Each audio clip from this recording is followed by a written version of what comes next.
저는 오피스텔을 산다. 전세를 산다. 일단은 오피스텔의 가장 좋은 점은 도심지에 많이 있잖아요. 그래서 직주 근접성이 좋습니다. 얼마나 좋습니까? 오피스텔 참 좋죠. 근데 관리비가 어마어마하게 나옵니다. 제가 지금 원룸에 살고 있는데요. 그냥 숨만 쉬고 살아도 한 10만 원이 나옵니다. 오피스텔 얼마인데요? 오피스텔 가격이요? 아니, 관리비. 관리비가 10만 원이 넘게 나오고 지금 관리비 오피스텔 얼마 나옵니까?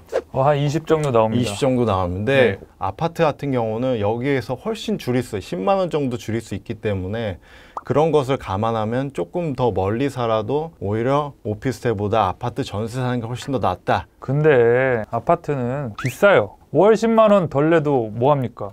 비싼데 애초에. 오피스텔보다 한 두세 배 나가잖아요. 오피스텔 가격도 지금 어마어마합니다. 제가 그래서 좀 자료를 좀 조사해 봤는데요. 네.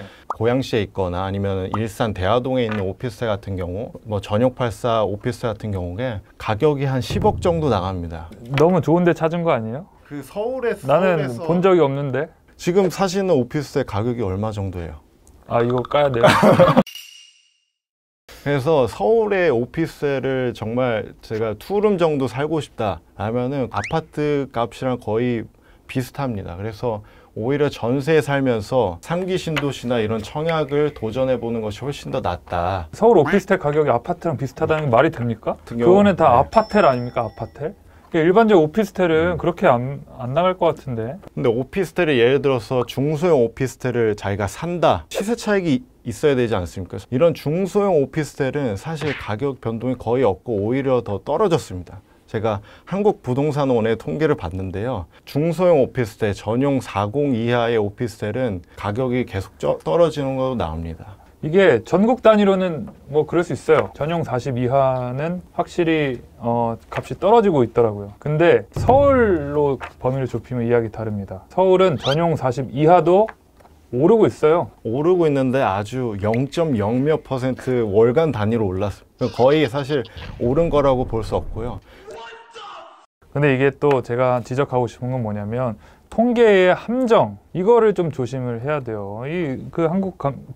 감정원인가? 부동산원. 한국부동산원의 통계는 전체 단위로 잡잖아요. 역세권 오피스텔로 아마 통계 범위를 좁히면 달라집니다. 한국부동산원 통계를 보면은 뭐 전용 40이 거의 안 오른다. 서울지역 올랐지만 거의 변동이 없다 하는데 제가 사는 오피스텔 이야기 다릅니다. 역세권은 하락하지 않습니다. 역세권 불패예요. 제가 그래서 그 오피스텔의 가격을 제가 봤습니다.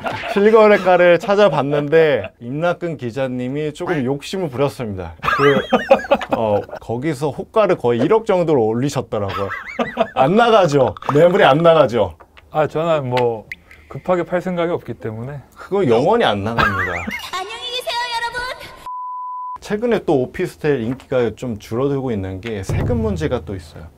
예전에는 주택수에 포함이 되지 않아서 취득세에 이제 영향을 안 줬는데 지금 이제 주택수에 포함이 되면서 다주택자들이 사실 오피스텔을 메리트 있게 보지 않습니다. 그래서 향후에 더 갔을 때 오히려 오피스텔 같은 경우는 가치가 좀 하락할 수 있다. 예를 들어서 경기 광명에서 살면서 그 3기 신도시가 나중에 5-6년 뒤에 분양을 할 때 그때 이제 청약에 당첨이 쉽게 할 수 있도록 거기 가서 살면서 지금부터 몸테크를 하라는 말씀이십니까? 몸테크를 해야죠. 그래야 돈을 벌 수 있습니다. 인생 짧아요. 어떻게 몸테크를 합니까? 작년에 코로나 못 겪어 보셨어요? 죽을 수도 있어요. 갑자기 죽을 몸테크를 제대로 하려면 원룸 살아야죠. 도심지에 있는 오피스텔 원룸 싼 거 많습니다. 1억 원대도 되게 많아요. 그런데 매매를 해서 뭐 직주 근접성 좋은 환경에서 이렇게 열심히 돈을 모으는 그것도 뭐 재테크의 한 방법 아니겠습니까? 뭐 그런 장점도 있는데 사실 오피스텔은 역세권이지 않습니까? 그러면 유흥지가 많고 주변에 뭐 기찻길, 제가 사는데도 기차 소리가 납니다. 뭐 좋지 않은 환경이다라고 이제 말씀드리고 싶고, 아파트나 뭐 이런 외곽 지역 같은 경우는 이제 다 이제 아파트 단지이기 때문에 굉장히 조용하고. 근데 이 몸테크 하는데 기차 소리 정도는 참아야죠. 그렇죠. 문재인 대통령이 되게 좋은 정책을 남북 균형 발전 정책을 펴주신 덕분에 강북 집값이 아주 많이 올랐어요. 사실 한계동 집값이 오를 거라고는 상상을 못했습니다. 노도강조차 올라버린 이 서울시 집값, 이 매매가뿐만 아닙니다. 전세가도 폭발적으로 올랐어요. 그래서 제가 살고 있었던 한계동의 보람아파트라는 곳이 있는데 전세가가 최근에 1.5배 이상 오르고 있는 추세예요. 네, 전세값이 올랐다는 거에 저도 동의를 합니다. 네. 이제 그거는 사실 작년에 임대차 3법이 이제 시행이 되면서 이제 굉장히 많이 뛰었는데 오히려 이제 지금 이제 가격이 좀 진정세를 보이고, 왜냐하면 이제 임대차 3법에 대해서 이제 공포감도 좀 진정이 되고 있고 하기 때문에 지금 전세값이 조금 내리고 있고요. 그래서 이제 향후에 봤을 때 보고 있습니다. 앞으로 전세값은 조금 떨어진다고. 떨어지진 않아도 이 정도로 가격이 뛰지는 않을 것이다 라고 이제 많은 분들이 보고 있습니다. 특히 근데 오피스텔 같은 경우는 예를 들어서 자기가 산다고 했을 때 취등록세가 어마어마합니다. 아, 취등록세는 좀 세죠. 많이 냈죠. 예. 많이 냈죠. 근데 국가에 세금 내는 거 아까우세요? 당연히 아깝죠. 왜 아까워요? 자기 돈이니까 아깝죠. 아, 나는 이 공동체에 기여하고 싶은데 그런 사람도 있을 거 아니에요. 근데 왜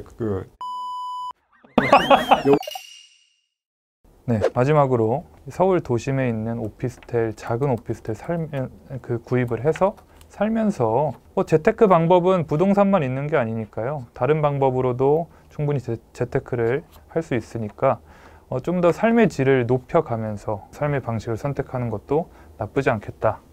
저는 그렇게 생각을 합니다. 아파트에 전세를 살면서 오피스텔에서 살면서 나가는 관리비 같은 것들을 많이 줄일 수 있다는 점에서 저는 가장 큰 장점이라고 생각을 하고요. 그리고 정책적인 변수도 있습니다. 오피스텔 같은 경우는 지금 주택수로 포함이 되면서 다주택자들, 그런 사람들이 이제 메리트가 떨어지면서 오히려 어떤 선택을 하시겠습니까? 댓글로 남겨주세요. 지금 어디 살고 계세요? 오피스텔이요.